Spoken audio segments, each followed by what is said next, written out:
미국에 오니까 장애인들에 대한 배려가 곳곳에 있어요. 가는 곳곳마다 건물에 가장 가까운 주차장은 항상 장애인 주차장이었습니다. 그리고 이 장애인 주차장은 다른 곳은 다 꽉 찼는데도 이 장애인 주차장은 항상 주차를 안 하는 거예요. 또 건물에 들어가는 모든 입구마다 휠체어로 가는 길이 있고요. 또 강의실에 들어가 보면 딱 한 명이라도 듣지 못하는 분이 계시면 거예요. 저는 그때 좀 이해가 안 갔어요. 단 한 사람을 위해서 한 명을 고용해가지고 통역을 하는 거. 참, 이 나라가 참 복된 나라구나 이런 생각을 했었습니다. 그런데 오늘 본문을 보면 우리가 비슷한 감동을 받아요. 마가복음 7장 31절 시작합니다. 예수께서 다시 두로 나와서 시돈을 지나고 데가볼리 지방을 통과하여 이름에 예수님께서 이제 이방 지역을 이렇게 지나가시다가 이제는 갈릴리 지역으로 왔다는 거예요. 여러분, 갈릴리 지역은 예수님의 제자들이 활동했던 주 무대입니다. 거기에 도착한 거죠. 32절 사람들이 귀먹고 말 더듬는 자를 데리고 예수께 나와 안수하여 주시기를 간구하거늘. 사람들이 사람을 데리고 나왔는데 이 사람이 귀가 안 들리고 말을 더듬는 자를 데리고 왔다 이렇게 말합니다. 그 다음에 7장 33절에 보면 예수께서 그 사람을 따로 데리고 무리를 떠나사 이렇게 말합니다. 손가락을 양 귀에 넣고 침을 뱉어 그의 혀에 손을 대시며 예수님이 이 사람을 물이 있는 데서 데리고 딴 데로 이렇게 가셨다고 합니다. 예수님께서 이렇게 하실 때는 보통 무리한테 뭔가 가르칠 일이 있는 게 아니라 제자들에게 특별한 가르침을 주실 때 예수님이 이렇게 하세요. 무리에서 그 사람을 떼가지고 같이 데려갑니다. 그러니까 오늘 주님께서 뭔가 기적을 행하실 텐데 이 기적은 대중적인 무리들에게라기보다는 예수님의 제자들에게 예수님께서 특별한 가르침을 주시려고, 그러니까 제자들을 집중해서 무언가 말씀을 주시려고 하는 의도를 가지고 있다 하는 것을 알 수 있습니다. 이거는 문맥하고도 잘 맞아요. 마가복음 7장은 처음부터 예수님께서 제자들에 관한 이야기를 하는 것으로 시작합니다. 마가복음 7장 1절에 이렇게 시작해요. 바리새인들과 또 서기관 중 몇이 예루살렘에 와서 예수께 모여들었다가 그의 제자 중 몇 사람이 부정한 손, 곧 씻지 아니한 손으로 떡 먹는 것을 보았더라. 그러니까 바리새인과 서기관들이 제자들을 공격하고요. 제자들은 어떻게 살아야 하는지를 예수님이 설명해 주는 게 마가복음 7장 전체의 내용이죠. 그러니까 그 중에서 오늘 기적을 통해서 제자들에게 예수님께서 무언가 특별한 가르침을 주시려고 한다. 그건 문맥에 딱 맞는 말이죠. 그러면 오늘 예수님이 행하신 이 기적을 통해서 예수님께서는 제자들이 무엇을 알기를 원하실까? 오늘은 그 예수님께서 원하시는 것, 그것이 무엇인지를 함께 살펴보면서 은혜를 나누려고 합니다. 첫째, 저를 따라 하시죠. 주님의 능력을 보기를 원하십니다. 예수님께서 지금 이 제자들에게 기적을 행하시면서 주님이 어떤 능력이 있으신 분이라는 것을 보기를 원하셨다는 거예요. 마가복음 7장 34절 35절에 보면 이렇게 기록되어 있어요. 하늘을 우러러 탄식하시며 그에게 이르시되 에바다 하시니 이는 열리라는 뜻이다. 그의 귀가 열리고 혀가 맺힌 것이 곧 풀려 말이 분명하여 졌더라. 주님께서 듣지 못하는 사람을 향해서 에바다 하십니다. 에바다는 열리라는 뜻이에요. 열려라. 그랬더니 귀가 열렸고 말을 분명하게 하게 됐다는 거예요. 한마디로 말하면 이 사람의 장애가 풀렸다는 거예요. 여러분, 우리 주님은 이런 능력이 있는 분이에요. 말 한마디면 그냥 고치시는 분이에요. 말 한마디가 그냥 능력이 있으신 분이에요. 그런데 이렇게만 보면 이 기적이 약간 심심해요. 왜냐하면은 지금 이 기적은 예수님이 이제까지 했던 기적들이 많잖아요. 풍랑을 잠잠케 한다든지 죽은 자를 살린다든지 이런 기적을 예수님이 이때까지 해오셨단 말이에요. 근데 이거는 그냥 귀가 들리게 하는 기적이라고요. 근데 이걸 마가는 왜 이렇게 주목하게 했을까? 이런 의문이 들잖아요. 그런데 오늘 이 예수님께서 귀가 들리지 않고 말을 잘 하지 못하는 사람을 고치는 이 장면은 이 마가복음을 처음 듣는 성도들에게는 다른 어떤 기적보다도 의미가 있는 기적이었어요. 왜냐하면 오늘 본문을 보면 혀가 맺힌 것이 이렇게 풀렸다 그럽니다. 근데 여기 맺혔다는 이 말이 당시에 감옥에 갇힌 사람들을 묶는 착고라는 의미하고 똑같아요.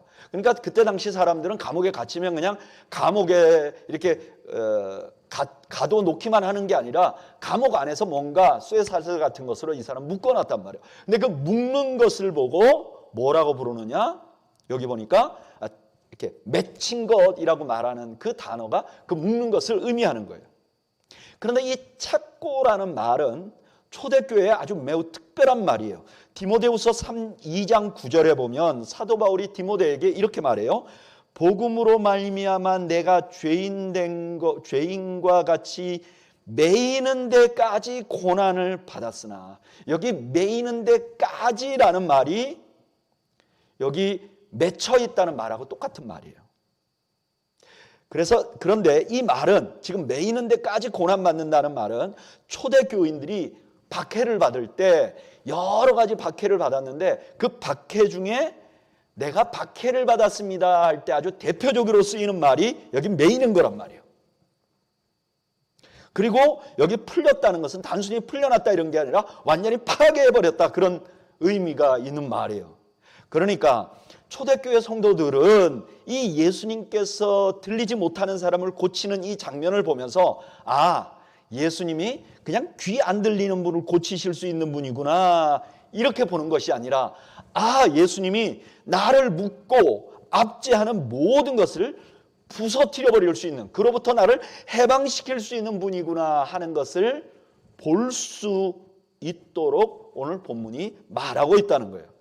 실제로 1세기에 이 예수님께서 이 마가복음을 처음 들은 성도들은 압박 가운데 있었어요. 이들의 현재 삶은 엉망이었어요. 그들은 늘 당하기만 했어요.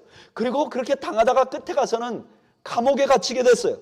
근데 그 압제를 당해도 어쩔 수 없는, 아무것도 할 수 없는 그런 상황이었어요. 그런데 그들에게 오늘 본문에는 이렇게 말하는 거예요. 여러분, 우리 주님은 어떤 분이시냐? 우리가 당하는 어떤 압제하는 세력도 파괴해버릴 수 있고 우리를 풀어주실 수 있는 분이십니다.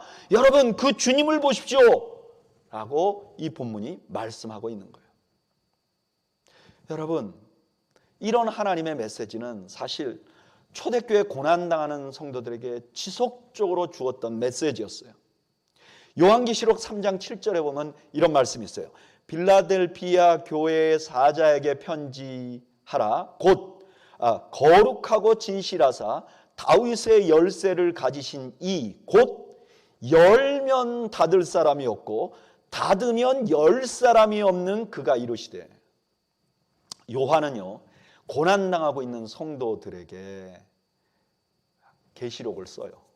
그러면서 그 계시록에 이렇게 말하는 거예요. 우리 주님은 지금 하늘에 계세요. 근데 그 주님은 어떤 분이냐? 열면 닫을 사람이 없는 분이다.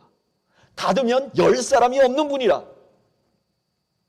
여러분, 우리 주님은 그런 분이고 그분이 지금 하늘에 계시니까 여러분, 지금 여러분들의 삶이 닫혔다고 해서 답답해하지 마세요. 그 주님을 보고 소망을 가지세요. 이렇게 말을 했던 것이죠. 여러분, 주님의 제자라는 것은 어떤 사람입니까? 주님의 제자는 눈에 보이는 것만 보는 사람들이 아니에요. 나의 모든 문제를 풀어 헤쳐 주실 주님을 바라보는 사람들이에요. 그래서 내가 보고 있는 상황은 정말 절망적이어도 그 절망적인 상황 속에서 하늘을 바라보고 소망을 갖는 사람들이 바로 예수님의 제자들인 거예요. 여러분, 이런 모습을 가장 단적으로 보여준 사람이 구약의 게하시입니다. 엘리사의 종이었던 게하시는 어느 날 아람 나라 군대가 자기가 있는 성, 자기와 자기의 스승이 있는 성을 둘러싼 것을 보게 됩니다. 열왕기하 6장 15절. 하나님의 사람의 사환이 일찍 일어나 나가보니 군사와 말과 병거가 성읍을 에워쌌는지라. 그의 사환이 엘리사에게 말하되 내 주여 우리가 어찌하리이까 하니. 게하시는요 자기 현실을 보고 완전 절망했어요. 근데 그때 엘리사가 그의 영안을 열어줘요. 그리고 하늘의 병사를 보게 해요. 16절에 대답하되 두려워하지 말라. 우리와 함께한 자가 그들과 함께한 자보다 많으니라 하고 기도하여 이르되 여호와여 원하건대 그의 눈을 열어서 보게 하옵소서 하니 여호와께서 그 청년의 눈을 여시매 그가 보니 불말과 불병거가 산에 가득하여 엘리사를 둘렀더라. 이걸 보고 나서 게하시는요 상황은 그대로인데 절망에서 벗어나게 돼요. 여러분, 이것이 우리 주님께서도 제자들에게 원하시는 자세였습니다. 우리 주님께서 십자가에 달리시기 직전에 그 제자들에게 하신 말씀이 뭐죠? 마태복음 26장 53절. 너는 내가 내 아버지께 구하여 지금 12군단 더 되는 천사를 보내시게 할 수 없는 줄로 아느냐? 예수님의 제자들에게 이렇게 말한 거예요. 내가 지금 십자가에 달리는 것이 그냥 힘이 없어 죽는 것으로 생각하지 마. 영안을 들고 하늘을 봐. 그러면 거기에 나를 지키고 있는 천사들이 있는 거야. 이거 왜 이런 말을 했을까요? 제자들이 앞으로 살아갈 그 삶의 현장은 예수님이 십자가를 진 것 같이 똑같은 고난을 겪어 나가야 했었어요. 그들에게 하늘의 군대를 보고 낙심하지 말라고 말하는 것입니다. 여러분, 주님은 누구십니까? 주님은요, 우리를 불행하게 하는 모든 것을 풀어낼 수 있는 분입니다. 여러분 믿으십니까? 우리 주님은요, 우리에게 막힌 경제적인 문제에도 에바다 하실 수 있는 분입니다. 그럼 풀리죠. 우리 건강 문제도 주님이 에바다 하시면 열리는 거죠. 우리 주님께서 우리에게 맺혀 있는 관계에도 에바다 하시면 풀리는 거예요. 우리 마음에 있는 아픔도 풀립니다. 저는 여러분들이 이 땅만 보고 사는 것이 아니라 우리 주님 예수 그리스도를 바라보고 그분의 능력을, 그분의 도우심을 경험하는 여러분들이 되시기를 주님의 이름으로 축복합니다. 저는 목회자로서 우리 성도들의 삶에 우리 주님께서 에바다 해 주시기를 날마다 기도합니다. 우리 성도들 중에서는 정말 경제적인 필요가 지금 많은 분이 있어요. 저는 아침에 기도할 때마다 주님, 이분 가정에 주님께서 에바다 풀어주십시오. 그렇게 기도합니다. 또 우리 성도들 가운데서는 육체적으로 연약하거나 또 여러 가지로 심리적으로 힘든 부분을 지나가는 분들도 있어요. 그분들 기억하면서 주님께서 에바다 해 주십시오. 저는 우리 모두의 삶 속에 우리 주님께서 에바다 해 주시기를 간절히 소원하고 여러분들의 삶에 그런 역사가 있기를 주의 이름으로 축복합니다. 두 번째, 우리 주님께서는요, 주님의 능력을 제자들이 볼 뿐만 아니라 이 기적을 통해서 주님의 신분도 보기를 원합니다. 주님이 어떤 분인지 주님의 신분을 보기를 원해요. 오늘 본문에 보면 주님이 에바다 했다고 하는 것을 기록합니다. 그리고 나서 그 에바다가 뭐냐? 열리라라는 의미다 이렇게 말했어요. 그런데 여러분, 여기 열린다 하는 말이 참 재밌는 말이에요. 이 열린다 하는 말이 어디에 또 나왔느냐? 누가복음 24장 32절에 나와요. 제가 읽어볼게요. 그들이 서로 말하되 길에서 우리에게 말씀하시고 우리에게 성경을 풀어주실 때에 우리 속에서 마음이 뜨겁지 아니하더냐 하고 아멘. 이거는 예수님의 제자들, 예수님을 떠나서 이제 예수님이 십자가에 달려 죽으셨다고 떠나서 생각하고 떠나서 엠마오로 가는 그 두 제자에게 예수님이 가시면서 그 예수님께서 하나님의 말씀을 풀어주었다, 설명했다, 깨닫게 했다. 근데 이 말하고 지금 에바다는 열리다는 뜻하고 똑같은 말이에요. 자, 생각해 보죠. 지금 예수님이 에바다 하는 말을 장애인은 들었을까요? 그 시차는 잘 모르겠는데요. 에바다 하고 들리게 됐을지 아니면 에바다 하는 순간에 들릴지 잘 모르겠어요. 그런데 이 말을 분명하게 들은 사람은 있어요. 그 누구냐? 예수님의 제자들이에요. 그런데 그 제자들에게 이 에바다라는 말은 장애인의 혀가 풀리라 하는 말이기도 하지만 이 제자들에게는 이렇게 들릴 수도 있어요. 깨달으라. 이런 뜻으로 들릴 수도 있어요.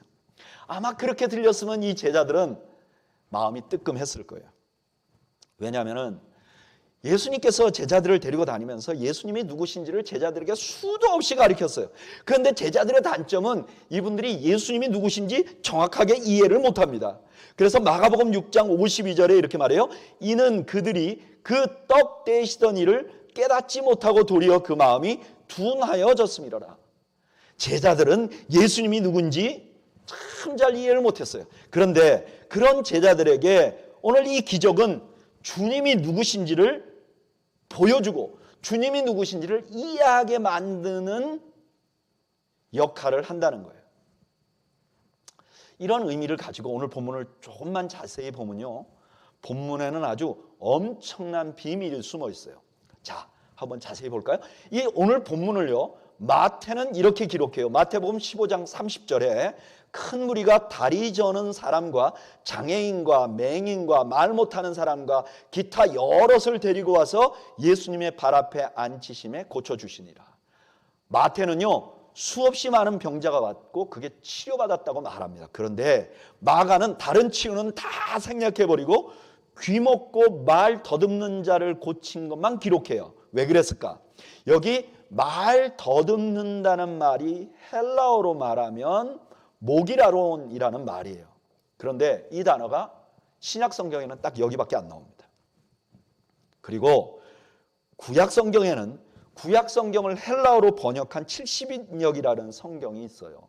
근데 여기에 이사야 35장 6절에 딱 한 번 나옵니다.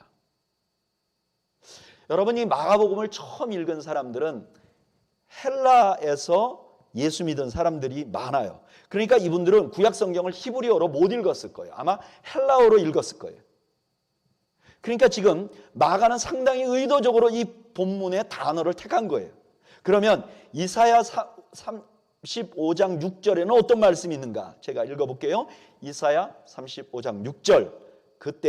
그때에 저는 자는 사슴같이 뛸 것이며 말 못하는 자의 혀는 노래하리니 이는 광야에서 물이 솟겠고 사막에서 시내가 흐를 것입니다.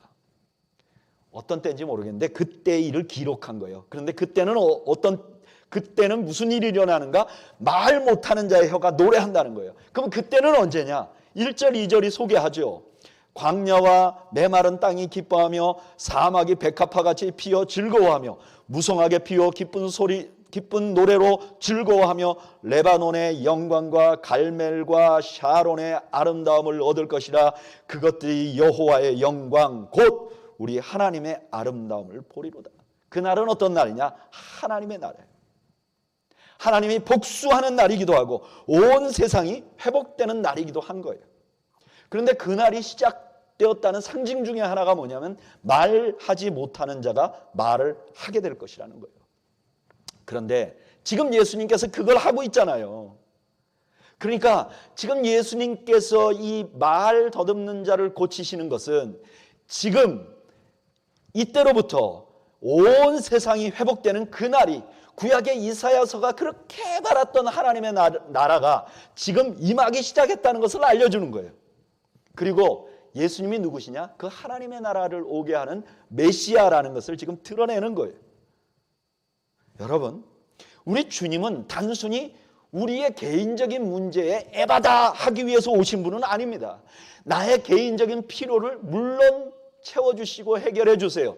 나에게 장애가 될 만한 여러 가지 문제점을 해결해 주세요. 나를 묶고 있는 걸 풀어주세요.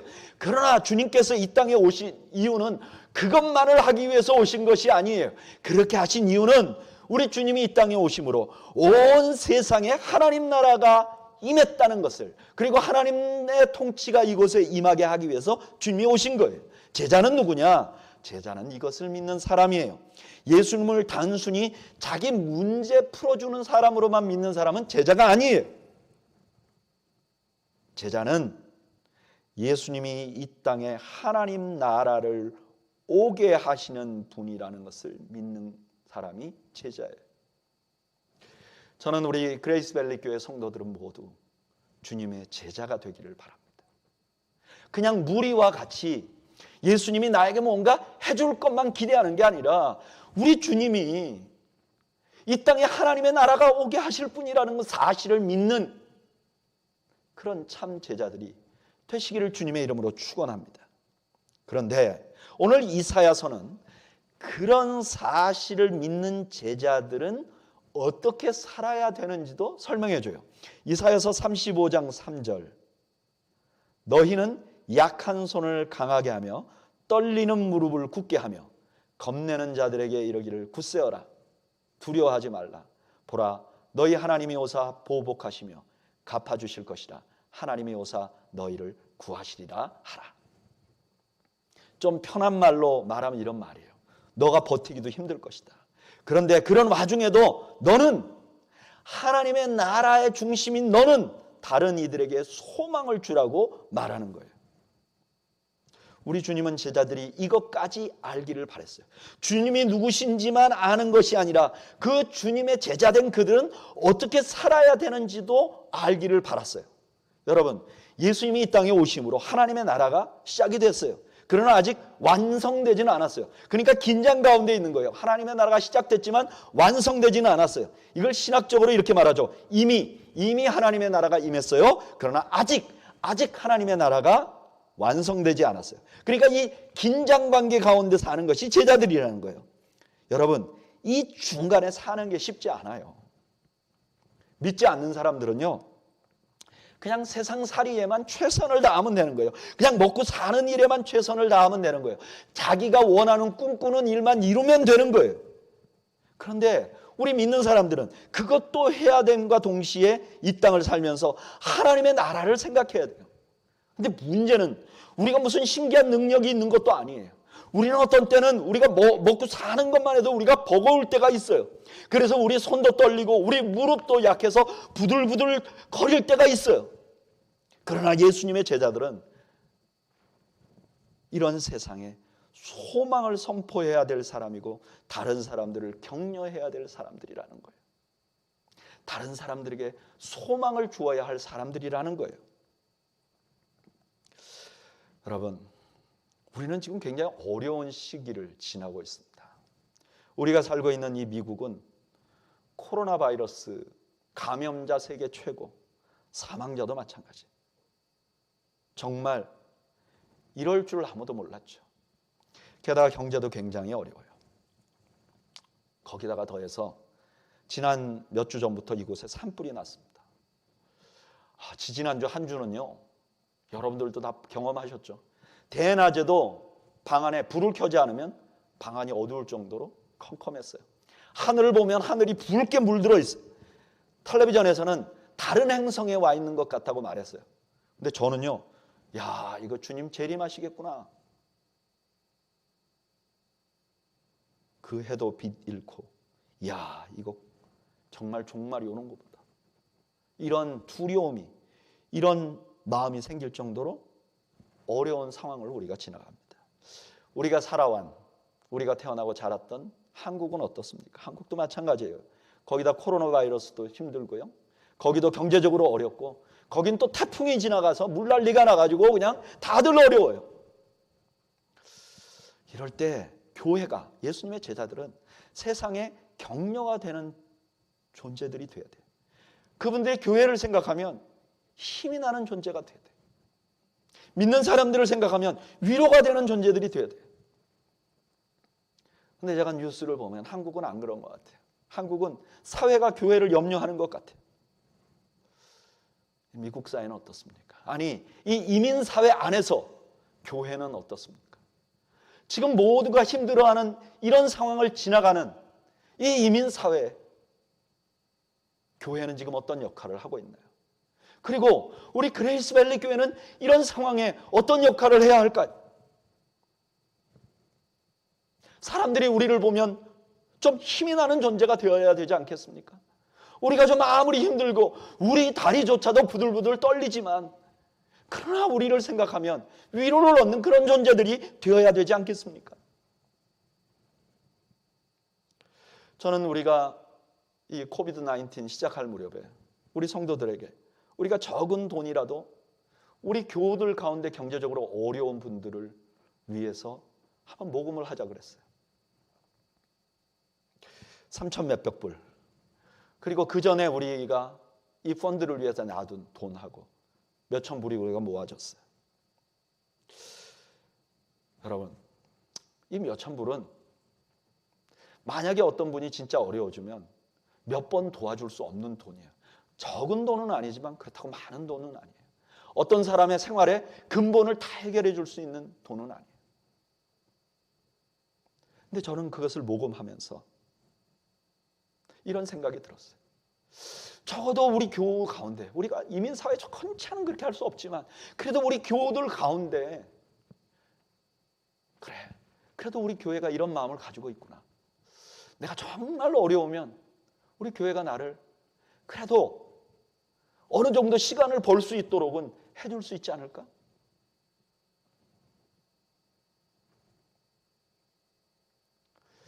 저에게는 그런 기대가 있었어요. 그래서 적어도 우리 교회 성도들은 교회를 보면서 소망을 갖는 그런 교회가 되기를 소망합니다. 여러분, 지금 점점 이 코비드-19이 오래 가고 있어요. 그리고 지금은 이 공기가 너무 나빠서 그나마 하던 식당이나 이런 것도 또 야외에서 하던 것도 다 안 된다 그래요.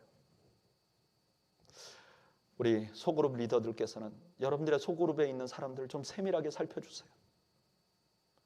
우리 교우들 가운데 누구도 혼자 있다는 느낌이 들지 않도록 도와주세요.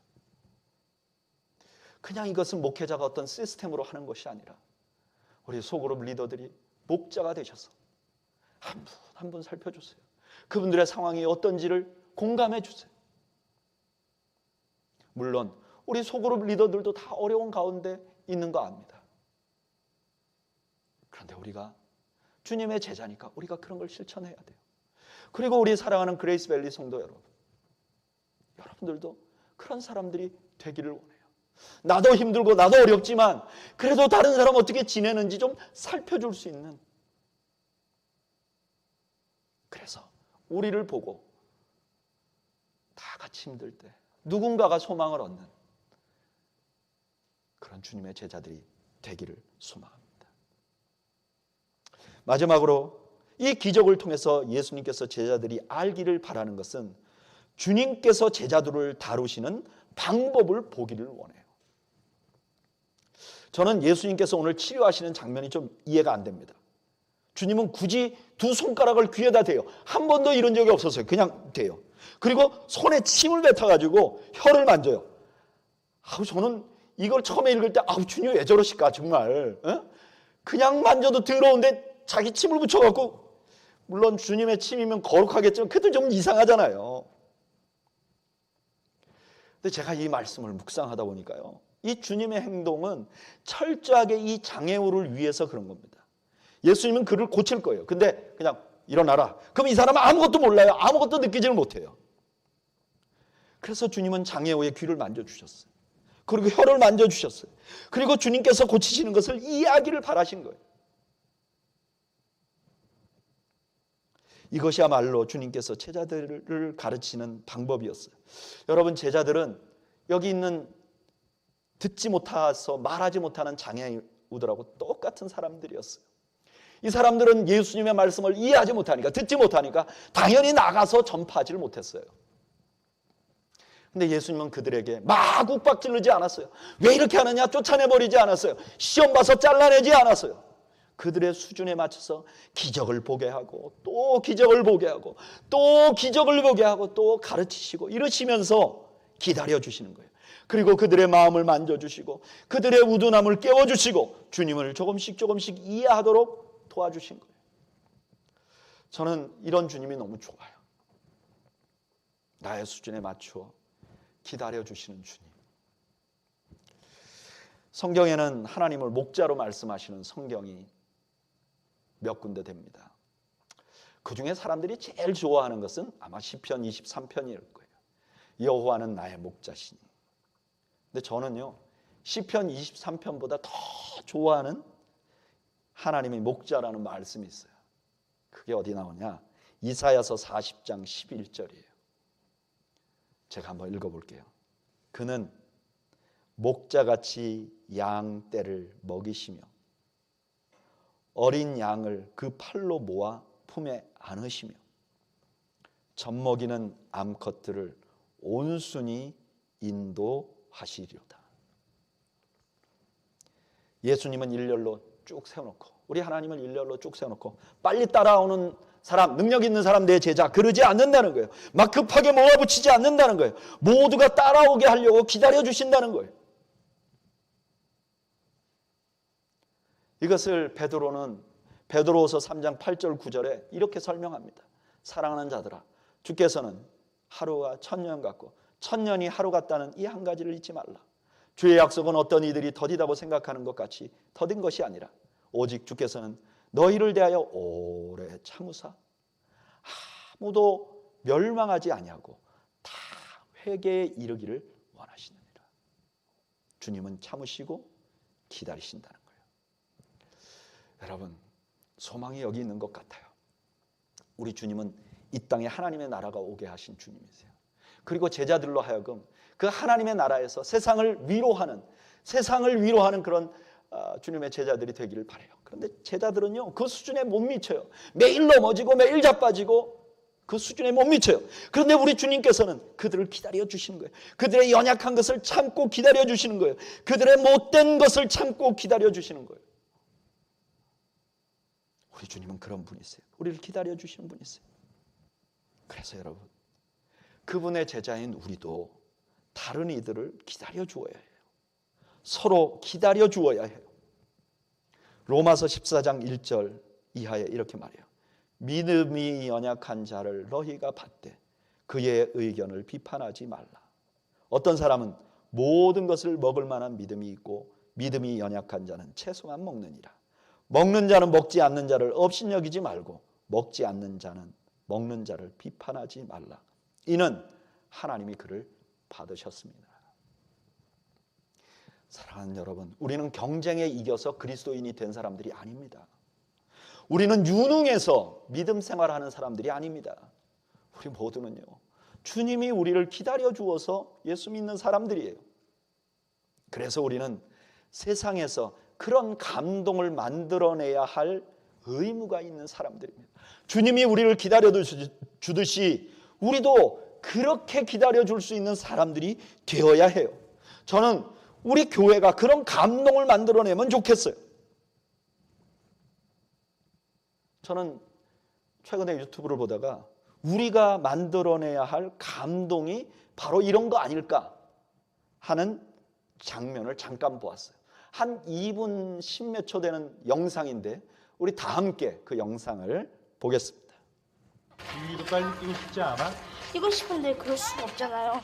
빨리 뛰어도 금방 뒤쳐져요. 그렇게 기국이의 몸풀기 운동은 다른 아이들보다 조금 더 오래 걸렸습니다.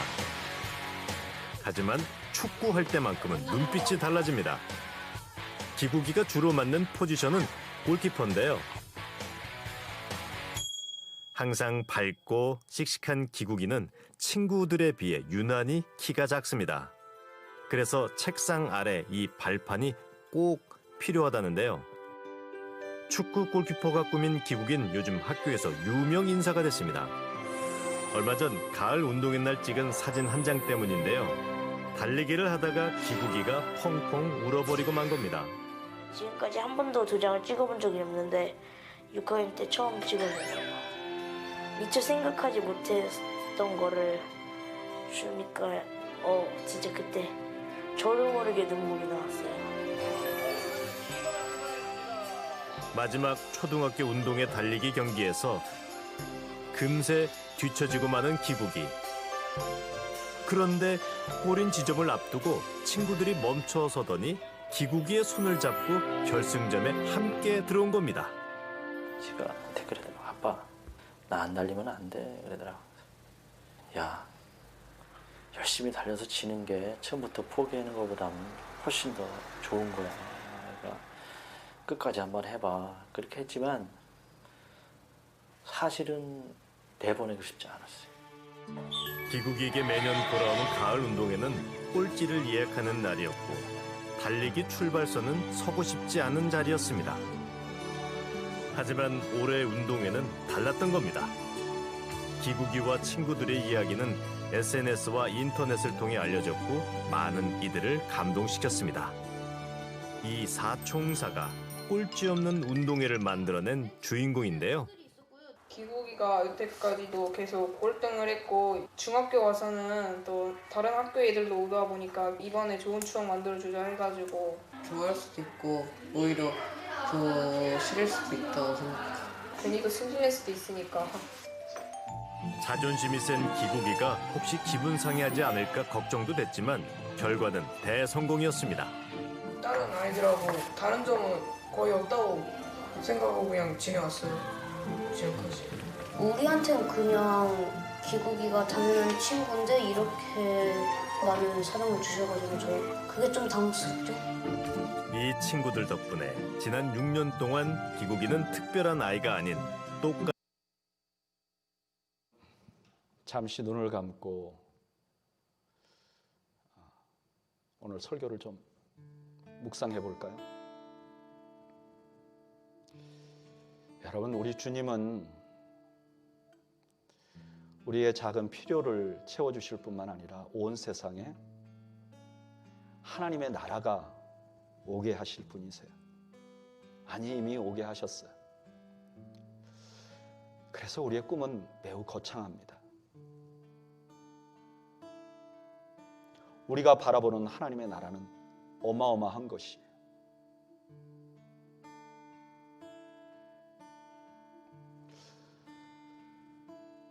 더군다나 우리 주님은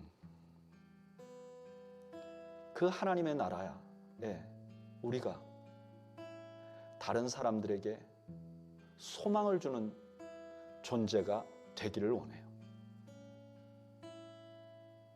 어떻게 하는 것이 세상에 소망을 주는 방법일까요?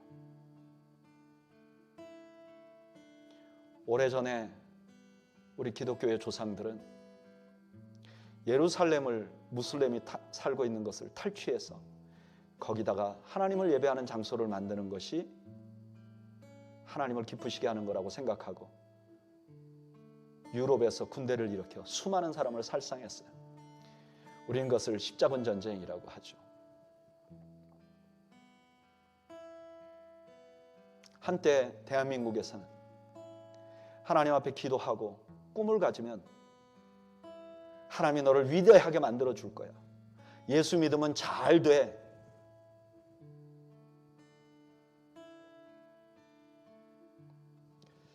그렇게 세상에 소망이 되라고 가르쳤어요. 그런데 오늘 본문은 좀 우리에게 다르게 말씀하시는 것 같아요. 우리 주님께서 연약한 자를 그 수준에 다가가셔서 만져주시고 깨닫게 함으로 그의 질병을 고친 것처럼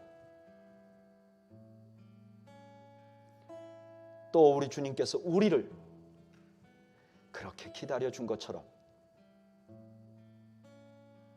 우리가 또 다른 연약한 사람을 기다려주고 그 사람의 입장에 서주는 것으로 그리고 그를 치료해 나가는 것으로 이 땅에 소망이 되라고 말하는 거죠. 근데 저는 조금 안타까움이 있어요. 왜? 세상은 자꾸 예수님이 말씀하신 감동을 만들어내고 그것이 감동이라고 TV에까지 나오게 하는데 왜 우리는 자꾸 세상이 버렸던 그 모습을 쫓아가면서 그렇게 하는 것이 주님을 기쁘시게 하고 세상의 소망이 된다고 착각하는지 모르겠어요.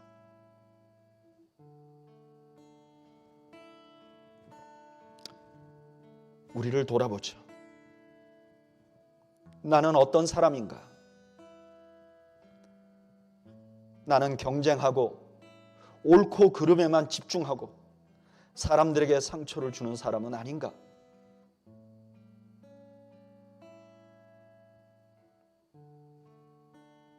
나는 우리 주님처럼 다른 사람을 이해하고 함께 가고 기다려줄 수 있는 그런 면에서 나는 어떤 사람인가? 이 시간에 우리를 한번 좀 돌아보죠. 그리고 이렇게 기도하면 좋겠어요. 주님이 나를 기다려 주었듯이 나도 또 기다리게 하옵소서. 주님, 내 팔도 힘들고 내 다리도 힘들지만 그러나 기다려주며 격려하며 세상에 소망을 만들어내는 제자가 되게 해 주옵소서. 우리 이 시간에 함께 기도하겠습니다. 잠시 기도하죠.